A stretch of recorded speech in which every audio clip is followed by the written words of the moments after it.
amin'ny fifaliana riavana ny fanatrehatava amintsika mianakavy amin'izao alahady fa 12 ny volana septambra 2020 sy 2020 izao alahady izay natokatsika eto amin'ny sahany fiangonana Jesosy Kristy eto Madagasikara ho alahady ny sampanasa asa fitoriana ny filazantsara. Ho an'izay rehetra malala an'Andriamanitra sady voantso no masina ho aminareo eny ny fahasoavana sy ny fiadanana avy amin'Andriamanitra raitsika sy Jesosy Kristy Tompo. Andeha hiara hitsangana sika riavana idera ankalaza hanome voninahitra an'Andriamanitra. Ny salamo 9:20 ny 9:20 ka hatramin'ny 20 no iarahantsika mamaky ideratsika an'Andriamanitra aorian'izay ny rafanampiny 7 tsy hipetraka isika raha tsy vita ny vavaka. Salamo 9:20 ny 9:20 ka hatramin'ny 20. Isaorana ny eny Tompo izay mitondra ny entantsika isanandro isanandro. Ny Andriamanitra izay famonjenantsika. Andriamanitra no Andriamanitra ny famonjena ho antsika ary amin'ny Jehova Tompo ny fanafana amin'ny fahafatesana. Amen.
Vavaka isika.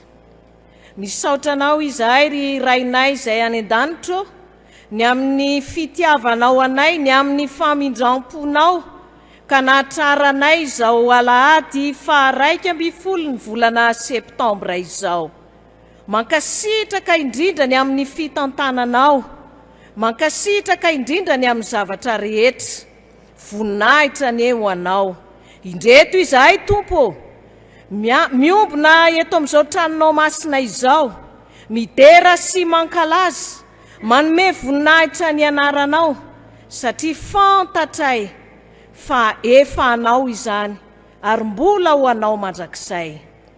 Miaraka eto izahay, hianoka ny teninao, hianoka ny afatra avy aminao, hianoka ny zavatsoa avy aminao, ko dia mangataka indrindra tompo ho anao Jesosy Kristy mihitsy, hiaraka aminay hoeto afovoanay, ampianatra anay, hitarika anay, hanolo-tsaina anay amin'ny fotoana rehetra. Ko izay zavatra ataonay eto anie dia ho voninahitry ny anaranao irery. Misaotra tompo, amen. Mipetraka isika. Tonga eo amin'ny fotoana 10 minitra natokana ho an'ny ankizy sy ny tanora isika, kanefa mialohan'izany dia ataontsika ny hira faha 1:7 ny andininy voalohany dia hitsangana ny tompon'anjara ho amin'izany.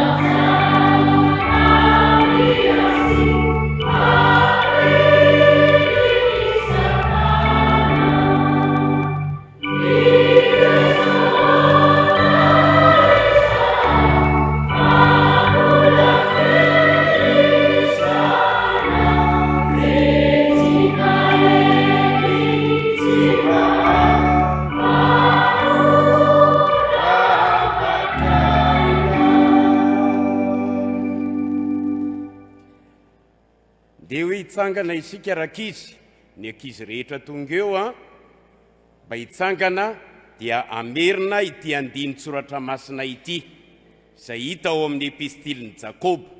Jakoba toko voalohany ka ny andininy 2:20, tapany voalohany ihany, amin'ny anaran'i Jesosy hoe fa aoka ho mpankatonteny ianareo. Averintsika rehetra miaraka hoe atao mafy tsara amin'ny anaran'i Jesosy. Petraka ny ankizy. Iny ary, misy tantara kely ty akatsika lesona avy amin'izany teny izany. Tantaran'ny Rasim. Rasim dia mpamily fiara lehibe, chauffeurna camion zany ary ny camion Rasim tsara, sady Rasim ihany koa zany mpamily malaza, ary dia tena mirehare izy ny amin'izany hoe fahatsarany fiarany zany sy ny hoe fahaizany mamily. Dia ndray mandeha dia nisy madama anankiray izay nanakaraman'ny Rasim, nitondra entana zany. Dia niaraka tamin'ny Rasim koa io madama io tondra ny entana, andeha anatitra nyty entanyty madama ity.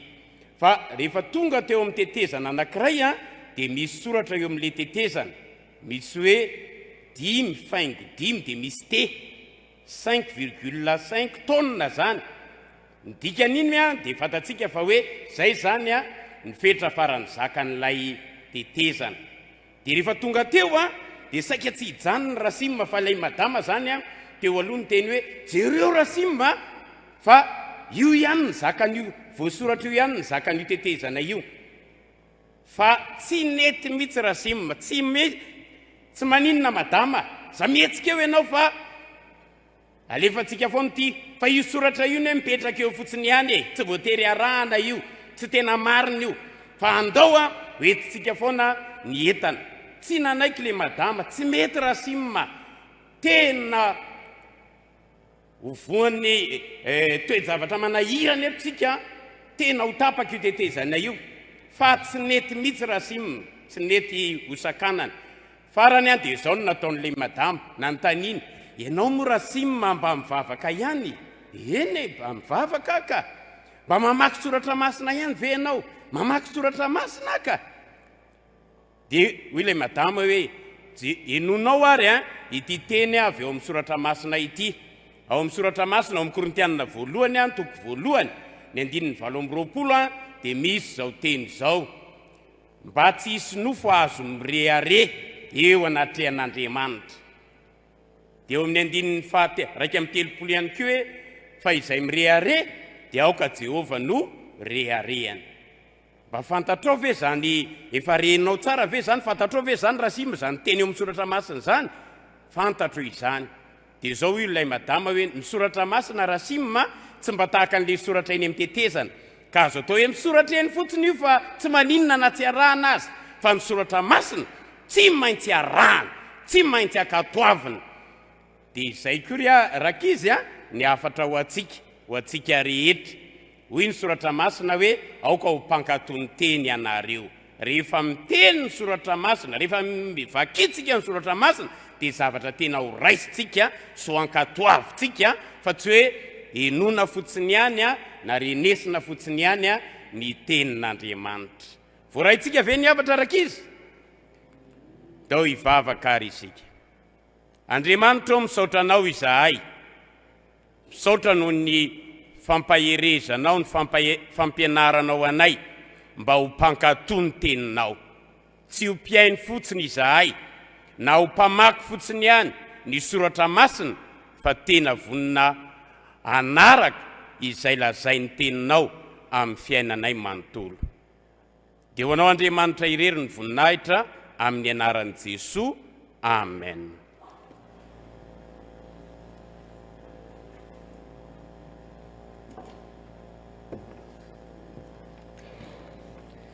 Ny alohan'ny tsanganan'ireo mpanompon'Andriamanitra izay anao ny vavaka fangatahana ny asan'ny fanahy masina ho amin'ny tenin'Andriamanitra sy ny amaky misesy ireo soratra masina andeha ataontsika ny hira fa 4:7 ny andininy voalohany ihany.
Ivavaka tsika riavana aloha ny enoantsika ny fivavaka ny soratra masina. Misaotra anao zay Andriamanitra fa omenao fotoana ahafanay mieno rehefa vakiana ny soratra masina zay manambara ny sitraponao amin'ny fiainanay manoloana ny fitorinan'ny filazantsara. Amin'ity alahady ity Tompo dia ho vakiana aminay ny soratra masina dia anao fanahy masina no hiaraka aminay ao anaty izany rehetra izany indrindra rehefa hotoriana aminay ihany koa zany dia anao no omba ny mpitory ka izay mieno dia andre tsara mba ho mpankatony teny amin'ny anaran'i Jesosy no vanay zany vavaka zany amen.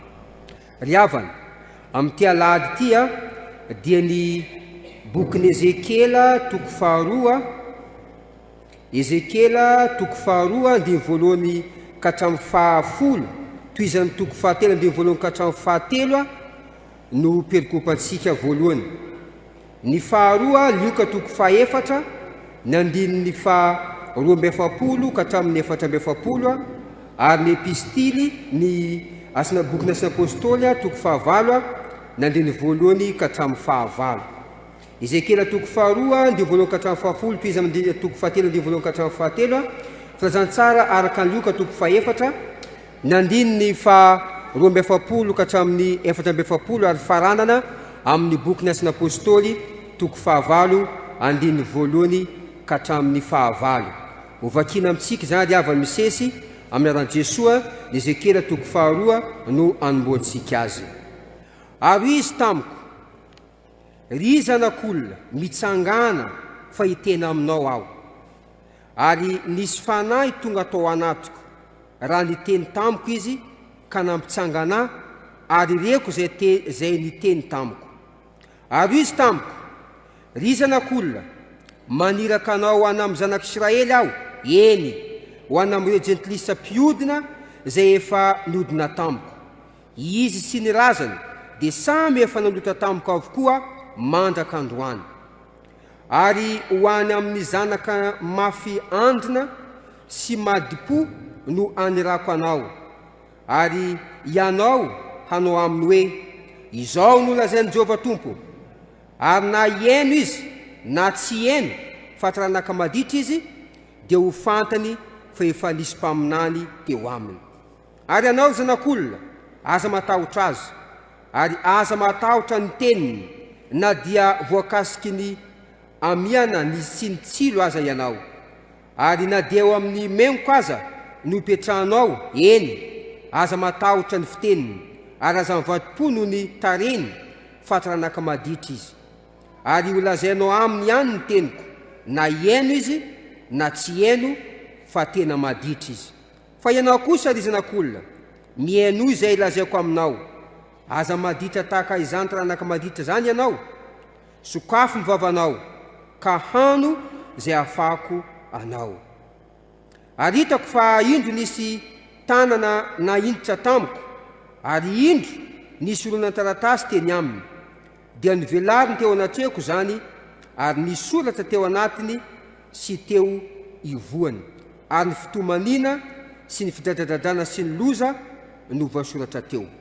Ary izy tamiko, ry zanak'olona, hano zay hitanao, eny hano ty olona taratasy ity, dia mandehana ka mitenena amin'ny taranak'Israely. Dia nisokafako ny vavako, ary nahafahany ahy izany olona taratasy zany. Ary izy tamiko, ry zanak'olona, vokisy ny kibonao, ary fenoy ity olona taratasy omeko anao ity ny tsinenao, dia nihinanao ka mamy to ambavako toy ny tantely ny teny.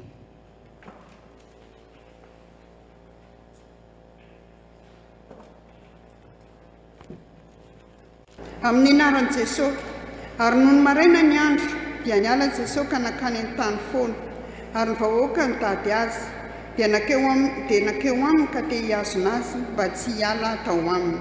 Fa io izy taminy tsy maintsy mitory ny teny soamafaly ny amin'ny fanjakan'Andriamanitra any amin'ny tany hafa koa aho, satria izany no nanirahana ahy. Ary izy nitory teny tao amin'ny sinagoga eran'ny Galilea. Ary tamin'izany andro zany dia nisy fanenjehana mafy tamin'ny fiangonana tany Jerosalema, ka dia nielo ny teny amin'ny tany Jodia sy Samaria izy rehetra afa-tsy ny apôstôly ihany. Ary mpivavaka tsara no mandevina any Stefana sady nisaona azy fatratra. Fa Saoly nampahory mafy ny fiangonana ka nidirany isan-trano sady no sarahiny, na ny lehilahy na ny vehivavy, ka nataony tao an-trano maizina. Ary izay niely dia nandeha nitory teny tontolo eny. Ary Filipo nidina tany amin'ny tanàna any Samaria fa nitoly any Kristy tamin'ny olona tao. Ary ny vahoaka betsaka dia niray hevitra ny aino izay nolazain'ny Filipo. Raha nandre azy ny sy nahita ny fahagagana nataony fa fanahy maloto niantso tamin'ny feo mahery dia nivoaka tamin'ny maro izay nanana azy ary maro ny marary ny palelesisa sy ny mandringa no ny sitraniny dia ny fifaliana lehibe tao amin'izany tanàna izany. Ray Masino ny teninao ny fahamarinana. Amen. Hitsenantsika ny afatra ry havana andeha ataontsika eo am-pitsanganana ny hira 720 ny andininy faharoa.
Mazo toeransika ry havako. Ampitomboran'Andriamanitra ao amintsika hatrany ry havako ny fahasoavana sy ny fiadanana. Misaotra an'Andriamanitra lehibe sika fa manana itony perikopa itony. Mibaiko antsika indray ho amin'ny lohahevitra samihafa iombona ny eto amin'ny FJKM. Amin'izao ladiny ny sampanasa asa fitoniana filazantsara izao dia manamafy tsara izay efa niainantsika tamin'ny alady voalohany izao anjara perikopantsika amin'ity andro anio ity izao dia ny amin'ny hoe mikeleza aina amin'ny asa fitoriana. Araka izany dia ny bokin'ny Ezekela 2 sy ny 3 hatramin'ny 9 no hitondrana ny afatra ny tenin'Andriamanitra amintsika. Isainantsika tsara ny amin'ny hoe ahoana izany mikely aina amin'ny asa fitoriana amin'ny filazantsara izany fa mametraka mazava izao anjara perikopantsika ato amin'ny bokin'ny Ezekela izao. Tianay nefa ny misarika antsika ry havako fa ny antom-pisian'i Ezekela sy ny antom-panoratana ho an'i Ezekela ary ny antom-panirahana an'i Ezekela dia noho ny zanak'Israely niodina tamin'Andriamanitra dia lasa kobabo dia toy ny maty eo anatrehan'Andriamanitra. Noho izany iraka izany indrindra no nanirahana sy ny antsonany Ezekela handeha hamelona indray ny zanak'Israely ary antso izay manodidina azy koa hatsiaro fa ny mitondra fahavelomana ho azy ireo dia tsy misy afa-tsy Andriamanitra ihany. Dia anisan'izany ty toko faharoa andiny voalohany hatramin'ny fahafolo toy amin'ny toko fahatelo hatramin'ny andininy fahatelo ity izay everiko fa azo hitondrana afatra tahaka izao ny amin'ny hoe izay vonina tsara ho amin'ny asa fitoriana dia misy reto zavatra telo reto mibaiko azy. Izay vonina tsara ho amin'ny asa fitoriana dia misy reto zavatra telo reto mibaiko azy. Ny atao hoe vonina tsara ho amin'ny asa fitoriana aloha dia eo amin'ny andininy voalohany amin'ny toko faharoa sika no mahita izany hoe aroa izy tamiko ry zanak'olona mitsangana fa hiteny aminao aho ny olona hitory filazantsara ry havako dia tsy maintsy olona vonina tsara mitsangana. Raha vao mandry ny afatry ny tenin'Andriamanitra ny olona ka mbola mipetraka ihany tsy mbola tanteraka ny fitoriana ny filazantsara izy. Fa eto Ezekela tena nirahana mihitsy hoe mitsangana fa hiteny aminao dia izay namaritako an'ilay fiaingana hoe ny olona vonina tsara ao amin'ny asa fitoriana dia tsangana. Dia reto ilay afatra telo arary havako. Ny voalohany, ny olona vonina tsara ao amin'ny asa fitoriana dia mandray iraka mazava. Mandray iraka mazava. andininy fahatelo atramin'ny fahadimy zany eo amin'ny toko faharoa. Inona nga zany? Ry zanak'olona, maniraka anao aho. Hoaiza? Hoeny amin'ny jentilisa zay mpiodina, hoeny amin'ny zanak'Israely. Fa maninona izy ireo? Nanota tamiko avokoa izy ary zanaka mafy andriny. Ary na miaino izy na tsy miaino, tsy maintsy ambaranao. Mazava zany iraka zany to an'ny Ezekela ny amin'ny hoe mandihana ianao makany amin'ny zanak'Israely, dia mandihana koa ianao any amin'ny jentilisam-piodina, fa lazainao azy fa nanota tamiko izy. Mazava zany iraka zany. Ny olona vonina tsara ao amin'ny asa fitoriana amin'ny filazantsara dia manaiky amin'ny saina fa misy asa mazava ny rahana azy, hoe makany amin'ny mpanota, makany amin'ny mpiodina, makany amin'ny zanak'Israely sy ny jentilisa. Inona nga zany ho amin'ny fiainantsika ry havako? Mazava tsara fa ny amin'izay hanirahana ny Ezekela dia eo amin'ny firenena mitovy amin'ny any sy izay manodidina. Ho antsika amin'ny vanim-potoana ankehitriny zany dia mazava zany ny hanirahana sy anao dia hampiverina amin'ny olona rehetra zay toanao matoritory na varim-bariana na tafahala mihitsy amin'ny sitrapon'Andriamanitra ka hiverina eo amin'Andriamanitra. Zany ny asa mazava. Tsy hoe angamba aloha rehefa kelikely ihany dia ho tanterahako ihany, fa mazava mihitsy hoe ho amin'ireo zay miala amin'Andriamanitra no avemerenanao azy ireo eo. Ary maika ny olona manodidina dia asa fitoriana filazantsara ilazaony eny amin'ny hoe Andriamanitra ihany no mahasoso mahatsara sy mitondra atsika ho amin'ny fahavelomana, satria toy ny maty isika izay miala amin'Andriamanitra. Fa ny faharoa dia zao, ny olona vonina tsara ao amin'ny asa fitoriana amin'ny filazantsara dia tsy matahotra. Hitantsika indray zany eo amin'ny andininy fahaenina ka hatramin'ny andininy fahavalo. Fa nahoana ny hoe ny olona vonina tsara ao amin'ny fitoriana amin'ny filazantsara tsy matahotra? Tantarainy eo ny manjoan'ny Ezekela hoe namonina izy ianao, namonina izy, fa masika be mihitsy ny tenenany azy hoe na dia voakasiky ny amiana sy ny tsilo azy ianao, ary na dia eo amainko aza ny toeranao, eny aza matahotra ny fiteniny, ary aza mivadi-po no ny tareny fa taranaka maditra izy. Na dia eo amin'ny toerana masika sy feno orooro sy feno famoretana sy fampijaliana aza ny misy ianao, aza matahotra. Ny olona manana fahavononana hitory filazantsara dia vonina mihitsy ny amin'izay hanjo azy na inona hitoerany. Fa izay tena mahatonga antsika hitory ny filazantsara ka tsy hanatahotra dia ilay andininy fahavalo. Satria nahoantsika ny tsy matahotra? Fa ianao kosa ry zanak'olona, mianoza lazaiko aminao, aza maditra tahaka izany ianao amin'ny taranaka. Inona ny hevitra zany?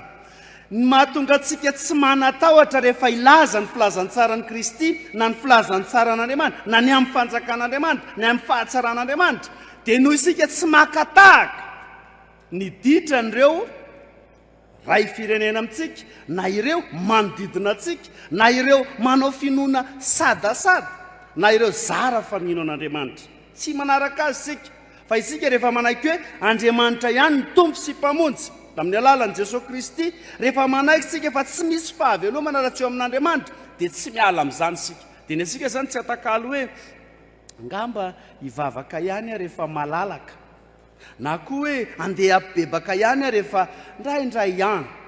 Fa mazava mihitsy hoe eo amin'izay toerana isin'ny adalana sy ny tsy fahamendrehana rehetra mihitsy no hijoroantsika hilazany amin'ny fahatsaran'Andriamanitra. Zany le hoe tsy atahorantsika. Ny mampatahotra ny sasany mantsy dia zao, raha misy milazany amin'ny hoe za taloha mantsy dia zao, za taloha mantsy dia zao, inona ny ataony? Mitantara ny ratsy ny taloha izy vao ilaza ny hatsaran'Andriamanitra. Dia inona no hen'ny olona tsara indrindra? Lay faharatsiny no hen'ny olona eo.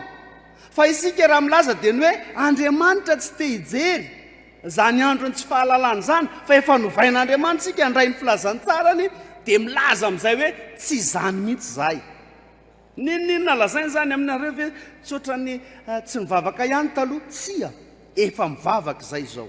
Nareo ve tsy efa nanenjika fiangonana taloha? Tsia, tsy nanenjika an'izany zahay, fa efa manompo an'Andriamanitra. Zany fahasahintsika zany ny anankiray ny olona vonina tsara ho amin'ny asa fitorian'ny filazantsara dia tsy manatahotra, tsy manana ia, tsy matahotra kory ny amin'ny hoe averiny reto amiko zao ny nataoko taloha, averiny reto amiko zao zay tsy mety tamiko. Tsia manaikitsy nysika satria zao Andriamanitra mihitsy ny efa nanitsy ny fiainantsika, Andriamanitra mihitsy ny efa nanolotra ny Jesosy Kristy teo amintsika hahatonga atsika olom-baovao indray eo aminy. dia zany maha olom-baovao amintsika zany mahatonga atsika tsy hanatahotra handroso amin'ny fitoriana ny filazantsara. Fa ny farany dia ny hoe ny olona vonina tsara ho amin'ny asa fitoriana ny filazantsara raha ny faminaniana nomenany Ezekela no ambara dia olona mivoky tsara ny tenin'Andriamanitra. Ny andininy 7 amin'ny toko 2 mitoy amin'ny toko 7 hatramin'ny andininy 7 zany. Fa zay tena misongadina dia zao lazan'Andriamanitra nilaza tamin'ny olona Ezekela ny amin'ny hoe hitako amin'izay ara nisy tanana nihintsitra nitazona orona taratasy ary ny teny amiko zay amin'ny andininy 9 izy dia efa miteny zany hoe hano zay rehetra afahako anao. Fa eto izy tena miariary mihitsy hoe ary nafahany azy zany horona tsara zany ary izy tamiko ry zanak'olona vokiso ny kibonao ary fenoy ny horona taratasy omeko anao. Inona ny hevitra zany ry havako? Mazava ny amin'ny afatra ho an'ny Ezekela hoe zay afatra ambarako aminao satria miverina ineniny eo ny hoe ry zanak'olona zany hoe zazay miteny aminao dia anome afatra ho anao. Fa ho antsika mivanimpotoana ankehitriny miampita avy hatrany dia ny amin'ny hoe zay rehetra milaza fa hilaza ny filazantsarany Kristy dia tsy maintsy mahatsiaro fa voky ny tenin'Andriamanitra izy. Ary amin'ny tapany farany amin'ny toko 7:7 izy dia miteny hoe ary mamy tao ambavako toy ny tantely izy. Inona ny hevitra zany faharoa? Ny hevitra zany tsy hoe vokisana ny tenin'Andriamanitra fotsiny tsika na mifahana ny tenin'Andriamanitra fa mahatsiaro tsirony amin'ny tenin'Andriamanitra. Dia mazava ry havako fa ny ahafahantsika mitory tsara sy vonina tsara ao amin'ny asa fitoriana dia zavatra tsara ny lazaina. Dia zay manamarina ny amin'ny hoe asa fitoriana ny filazantsara na ny asa filazana ny fahatsaran'Andriamanitra. Isika zany rehefa milaza hoe haminambara ny filazantsara ny Kristy dia zay tsara ihany no ambara zay atsaroana hoe mamy tao ambavako zany. Inona mety tsaroantsika amin'izany zao?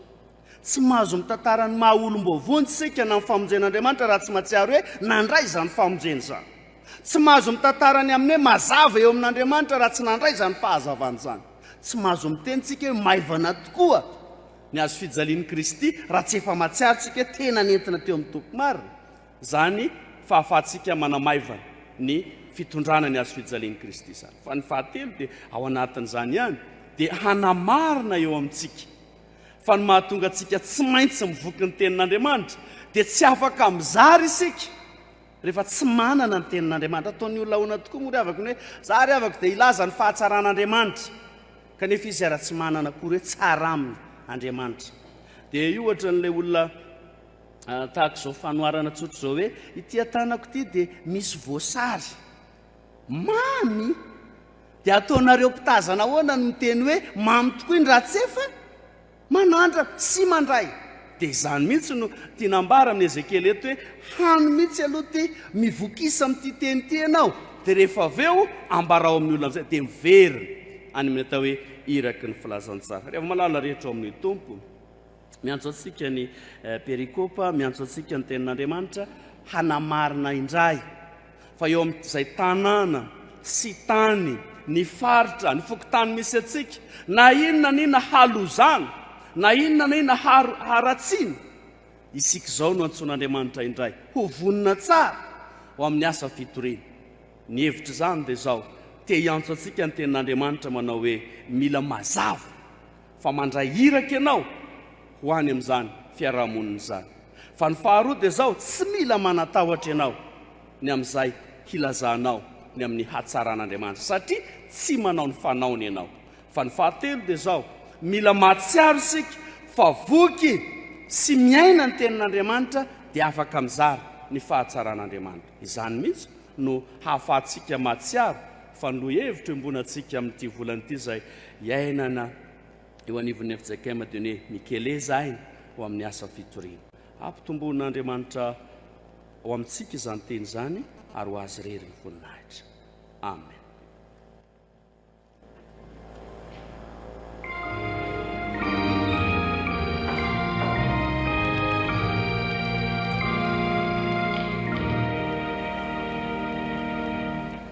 Hivavaka isika. Andriamanitro rainay amin'ny alalan'i Jesosy Kristy. Ataony ahoana ny tsy hisotranao noho ny amin'ny teny izay nomenao anay amin'izao aladiny FF zao.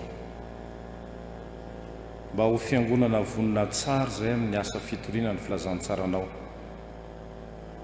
Mba ho tsaroanay tokoa ny iraka izay nentsonao anay,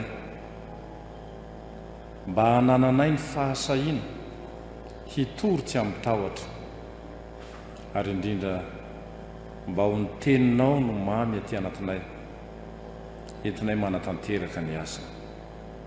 Mivavaka izay Andriamanitro ho an'ny fiangonanao rehetra manerana ny Madagasikara, mba ho tahinao anie ho tena fiangonana sa hitory ny filazantsaranao tokoa. Tsaroanay manokana ireo mpitory izay efa nantsonao manokana, dia ireo mpitandrina zany, ny mpitory teny zany, eny tonononay manokana ny evanjelistra rehetra manerana ny sahan'ny nosinay. Ianao Andriamanitra hanafiery, hanome azy ny tolo-tsaina endry hitoriany ny filazantsaranao. Mivavaka izay ho an'ity firenena ity, mba ho firenena sahamijoro, andrava ny asan'ny ratsy rehetra, fa tsy hanaiky ho fitahana sy lembolembena, ka hanaiky ireo asa maizina samihafa mbola manjaka eto amin'ny firenenay. Mivavaka izay Andriamanitro ho an'ny ankohonana rehetra isam-batan'olona, indrindra izao miaino izao fiaraha-mivavaka izao. Ianao Andriamanitra ampahery, ampirotsaka ny fiadananao, andehananay amin'ny fahatsaranao. Dia mivavaka ary izay Andriamanitra ray io, mba hanananay finoana tsy hitoky amin'ny herinay, fa hanantenanao mandrakariva amin'izay rehetra atao, ary dia hita fity aminao zahay. Ekena fa maro ny tokony entinay ambavaka eo anatrehanao, kanefa fo ihany ny fisainanay, koa izay rehetra mahasody angatanay mba ho tanterahanao amin'ny oro-tompo. Amin'ny alalan'izao vavaka izao ihany koa izay dia mifona eo anatrehanao, ny amin'ny tsy fahatanteranay rehetra, ny amin'izay nataonay ka nampalailo anao Andriamanitra ray eo, ary indrisy tamin'ny toetra ratsy rehetra izay tena fantatra fanahatezitra anao tokoa. Koa mamindrafo anay noho ny amin'ny rano Jesosy Kristy zanakao, mamelany elokay. Dia tambatrairy ny feonay hanonona ilay vavaka tsara indrindra ry Tompo, izay efa nampianarinao ny mpianatra fahaizay manao hoe: rainay izay lanitra, mamasina ny anaranao, tonga ny fatakanao, atao ny sitraponao ety amin'ny tany tahaka ny an-danitra. Merezina ny asara anay, ary omenana ny elokay ny izay meka taminay. Azo ampitonay fahafantanay, fa manafana ny azy, fa hanao fatakana sy hery, hanao voninahitra mandrakizay. Amen. Andesika ry havana, haneo ny finoantsika amin'ny fiarahantsika manao ny fanekempinoana izay iombonantsika amin'ny fiangonana masina manerana izao tontolo izao, ka ny fanekempinoana laharana faharoa no iarahantsika manonona eo am-pitsanganana.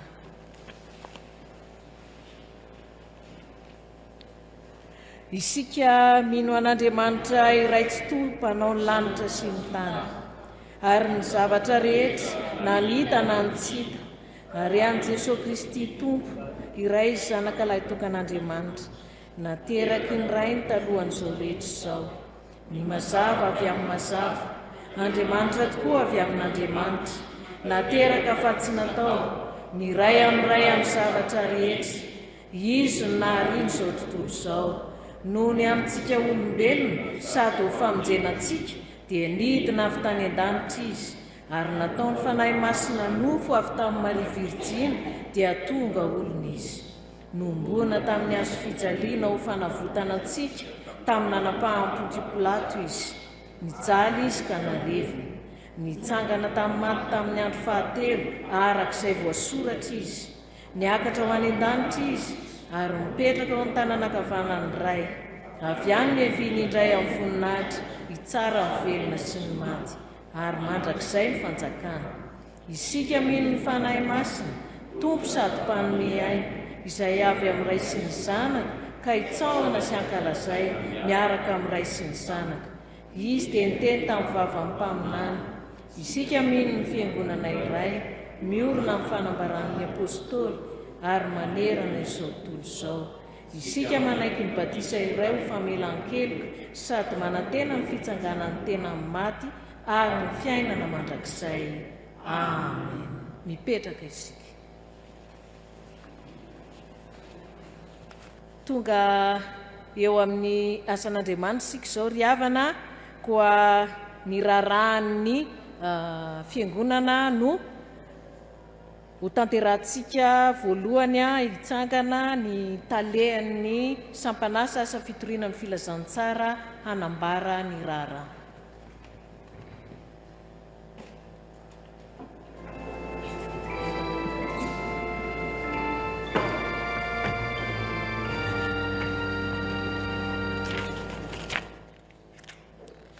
dia mbola afalma miarabantsika rehetra indray ry havana amin'ity alahady natokana hitondranam-bavaka ny sampanasa asa fitoriana ny filazantsara manerana sahany efitsaka amin'ny maity ny hambara voalohany dia ny hafatra avy amin'ny AFFB noho ny amin'izao alahady ny AFF izao hafatra alahady ny AFF 1 septambra 2020 sy 2020 fa tsy tonga hitsara izao tontolo izao fa hamonjy izao tontolo izao jaona toko 12 ny 770 tapany 2 ry havana izany tenin'i Jesosy izany no entina miarahabanao mahatratra izao alahady ny sampanasa asa fitoriana filazantsara 2020 sy 2020 izao ho aminao anie ny fahasoavan'i Jesosy Kristy.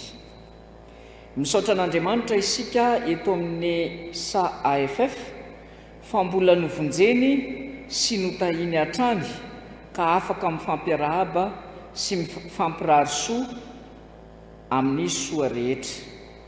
Zava-poana ho anareo tokoa ny mifoha maraina sy ny alipandry ka homana ny hanina azo amin'ny fahasairanana izany anefa dia omeny ho an'ny malalany na dia matory aza izy. Salamo 7:20 ny andininy 2. Tsaroana tokoa fa tena zanaka malala an'Andriamanitra isika ka tsy diso anjara fitahiana. Izany anefa tsy midika hoe aoka tsy asa isika fa ny mpiasa dia miendrika hahazo ny hanina. Mateo 10:10 andininy 10 tapany 2. Koa maika aza isika amporisihana hazoto hatrany amin'ny fitoriana ny filazantsara sy ny asan'i Jesosy rehetra. Maro ny bainga voavadika sy ny asa vita tao anatin'izay herintaona fa ny iray tena nisongadina dia nitafika masina iombonana ny toto-saina tany daraina ny volana Jolay teo. Noezahana hanaovana tatitra izany ary efa nalefa any amin'ny boky misy ny fandarana naparitaka tamintsika rehetra mba tsy ho mpiasa jambarafozana isika fa mba ho afaka halala ny asantsika rehetra. Mitohy ny fampiofanana amin'ny endriny samihafa indrindra ireo tompona andraikitra koa miantso atsika handray anjara hatrany. Mitohy sady tsy mbola vita ny ezaka fiara tsy mataho-dalana.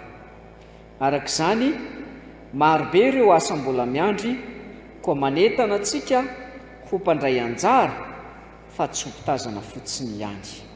Tsaroa fa ny fototra sy ny ivo ny fijoron'ny fiangonana dia ny fitoriana ny filazantsara fa isika tsy mba naman'izay mihemitra. Manao veloma finaritra amin'ny anaran'i Jesosy Kristy ny filohan'ny AFFB Dina Razafy Mamonjy mpitandrina. Izay ry havana ny hafatra ho antsika amin'izao alahadin'ny AFFB izao. Ireto kosa ireo raharaha izay tsara ho fantatra. Entintsika mibavaka ary hanentanana antsika hatrany ny fanatanterahana ny fanofanana ho an'ny tompona andraikitra rehetra, fanofanana izay karakarain'ny AFF Foibe, fanofanana ho tanterahana amin'reto toerana ireto sy reto daty ireto. Ny 4-5-9 septambra dia ho tanterahana any Vatomandry sy any Fianaratsoa. 4-5-9 septambra, zany hoe amin'ity herinandro metitra ity zany. Ny 7-7 septambra kosa dia any Ambilobe ny fiofanana. Ireo makany Vatomandry dia ny eto amin'ny faritany Antananarivo sy ny amin'ny faritan'ny Toamasina. Ny makany Fianaratsoa dia ny faritan'ny Fianaratsoa sy ny faritan'ny Tuiliary, ary ny makany Ambilobe dia ny faritan'ny Mahajanga sy ny faritan'ny Tego. Zany no hanatanterantsika ny fiofanana. Ny fiofanana dia manomboka amin'ny 8 maraina ny 14 septambra ho an'ny Vatomandry sy Fianaratsoa, manomboka amin'ny 8 maraina ny 19 septambra ho an'ny any Ambilobe. Ny fiofanana dia natao ho an'ny tompona andraikitra rehetra, tsy ny tompona andraikitra AFF ihany, fa ny tompona andraikitra eo amin'ny FJKM, satria fiofanana mahakasika ny azakazaka masina izany. Amin'ny toerana rehetra dia manomana sakafo ny any an-toerana amin'ny vidiny 2,000 ariary ny maraina, 5,000 ariary ny atoandro, 5,000 ariary ny hariva. Amin'ny toerana rehetra dia misy saram-piofanana 3,000 ariary amin'ny saram-pifainianana any an-toerana, ary amin'ny toerana rehetra dia miomana isika amin'ny bokim-piofanana. Izay ny momba ny fiofanana hoentintsika mibavaka izany.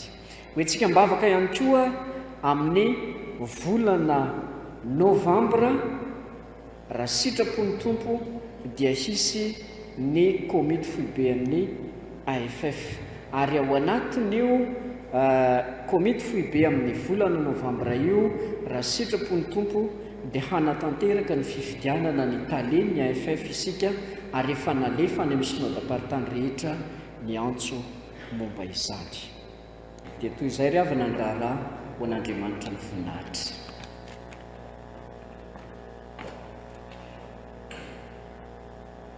Tonga eo amin'ny fotoanany rakitra isika ry havana, koa ho ataontsika mandritra ny fanatanterahana izany rakitra izany, ny hira fa 5-7 ny dekona no anatanteraka ny fanatazana ny rakitra.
Hitsangana isika hivavaka hanolotra izao rakitra izao. Hivavaka isika. misaotra anao izahay ry tompo Andriamanitra io satria dia tsy diso zava-tsoa taminao ary vokatry ireny teninao ireny dia sahy manolotra ny tenanay mba ho fanatitra ankasitrahanao ary ho mariky izany fanoloran-tenanay izany dia naka avy amin'izay nitahiana ao anay izahay mba ho rakitra hoentina manatanteraka ny asanao ko tahio izany tompo mba efa izay efa nikendrenao azy ary mbola mangataka aminao izahay ny mbola hanomezanao anay tompo pahasoavana mba azonay manome mandrakariva amin'ireny asanao ireny ataonay amin'ny anaranao Jesosy Kristy izany vavaka izany amen. Mipetraka isika.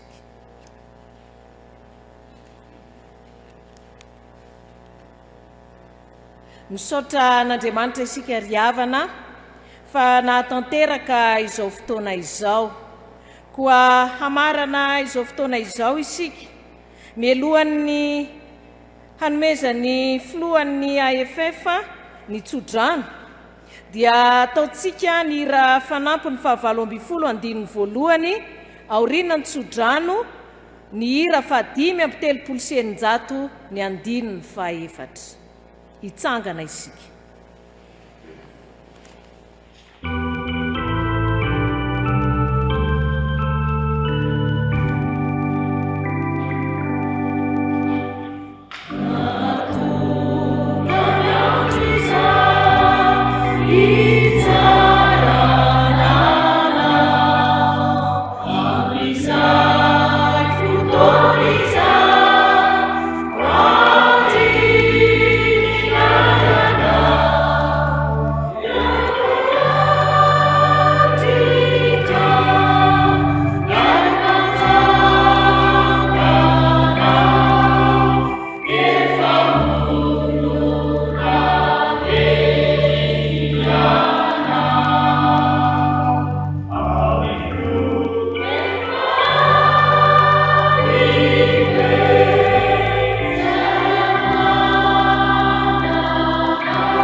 Andriamanitra ny fiadanana ny hahamasina nareo samy ho tanteraka ka aoka arovana avokoa ny fanahinareo sy ny anareo ary ny tenanareo ho tanteraka ka tsy ainantsiny amin'ny fiaviany Jesosy Kristy tompontsika mahatoky izay ny antso anareo sady izy ihany hanefa izany amen.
mipetraka ny fiangonana iaraka hivavaka mangina isika mianakavy.